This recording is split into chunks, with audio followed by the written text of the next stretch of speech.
this is where it starts for us. Most days, Rami Nassour heads to the post office to check his mailbox. Wow, that's a lot. Inside, a stack of letters from all over the country. There's Texas, Ohio, Florida, Colorado. So US, all of these are from prison. they're all from prison. Nassour is the founding director of the Taiba Foundation, the first organization in the U.S. to offer a distance learning program in Islamic education to prisoners. How big is the need of Muslim prison inmates seeking out Islamic education? Oh, it's huge. When we started about 15 years ago, that was the main need that we heard from Muslim prisoners. And so we developed this organization to fill that gap and that need. That's because Islam is the fastest growing religion in U.S. prisons, and reports estimate tens of thousands of mostly men convert each year. We've served over 13,000 individuals. By our numbers, 90% of them have converted to Islam, most of them in prison. What do you think it is about Islam that really resonates with people who are confined and locked up inside of a facility like a prison? What I think resonates is that there's so much confinement, and then finally finding that Islam is the one that gives them that freedom, because it has a level of submission. So you submit to a certain regiment. There's 5 daily prayers. There's a method. They see that those walls can't confine them anymore. That is part of what attracted Mohammed Amin Anderson to the faith. How has Islam changed your life? When I came to prison, I didn't have my humanity. I'd say it like that. But after entering prison, I've recovered my humanity. Born Christopher Anderson in Philadelphia, he was the son of a preacher. But as a teen, he answered the call of the streets.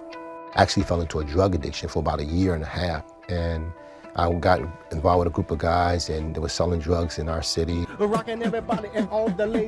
In his early 20s, Anderson participated in a gang-related murder. He was sentenced to more than 30 years in prison. How soon into your incarceration did you find Islam? Maybe 1 year or 2 I was in, I think. Why Islam and not further into Christianity or Judaism or another faith? And I spent my years in prison learning about other faiths. So I knew a lot about them, and it was like Islam was the only one that made sense for me. Was there a particular aspect of it that really resonated with you? For me, the spirituality. It offered me that sense of guidance, direction. As his faith grew deeper, Anderson became connected with Nassour and the Taiba Foundation. This call is from a correctional facility and may be monitored and recorded. You were teaching him Yes. by phone. There's only so much that you can do with self-learning. So I started taking his phone calls, started sending him material, answering his questions, and really taught him over the course of about 17 years, to the point that then he was able to teach in the prisons. But yet, there are still widespread misconceptions about why people are converting to Islam in prison. There may be a perception that those people are becoming radicalized. What do you make of that theory? It's just not the case. The numbers don't show that. Does it exist? Yes. But it's a rare instance. In the same way, are there people who are Christian extremists, who are radicalized in prison, who might go on to do a terrorism act? Yes. According to the National Institute of Corrections, violence due to prison radicalization by Muslims in the U.S. is a rare event, and there's little to no evidence it's happening.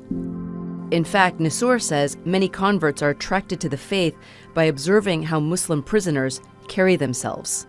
They'll notice that that person's different. He's not falling into the same ruts of how other people might behave in prison. And so they ask them, and then he'll say, well, it's my Islam, and my Islam teaches me about my character.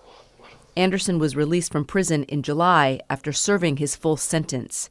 At his parole hearing, he says the chairman called him an exceptional inmate. What role do you think your faith in Islam played in you being portrayed that way? It played every part, every aspect of my life. But now, outside of prison walls, he says his work is just beginning. I see you becoming emotional. Yes. Yes. What is it that's filling you with this emotion? Because to be able to know where I came from, the person I was, the selfish person I was, the lives I ruined, the people I harmed, And now to be able to give a second chance, I believe God gave me a second chance to come out here to serve humanity, because the person life I took, he doesn't have a second chance. So I think I owe it to him. I owe it to his family. I owe it to his children to do something with my life. What would little Christopher Anderson think about Muhammad Amin? He would think, now you got it.